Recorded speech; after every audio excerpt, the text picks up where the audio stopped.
ब्रेकनंतर आपल्या सगळ्यांचं स्वागत। माजी पंतप्रधान मनमोहन सिंग यांची प्रकृती खालावल्याची माहिती आहे। आज रात्री 8 वाजताच्या सुमारास एम्सच्या अतिदक्षता वार्डमध्ये त्यांना दाखल करण्यात आलंय।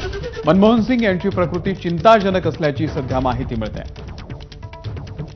सोमेश कोलगे आपल्याला या संदर्भातले अपडेट देतील। सोमेश, नक्कीच डॉक्टर मनमोहन सिंग जे भारताचे 13वे पंतप्रधान आणि त्यानंतर अनेक वर्ष भारतीय राजकारणामध्ये आहेत, त्यापूर्वी ते भारतीय नोकरशाहीमध्ये होते।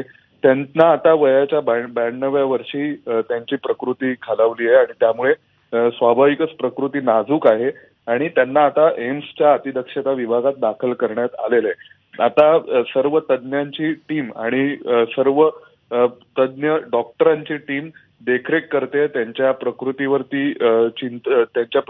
नजर ठेवून आहेत आणि आता सगळी तज्ञ आणि अतितज्ञ डॉक्टरांची जी टीम आहे ते सगळेजण या सगळ्यावरती लक्ष ठेवून आहेत। मनमोहन सिंग यांची प्रकृती नाजूक असल्याची माहिती मिळते। आज संध्याकाळी 8 वाजता त्यांना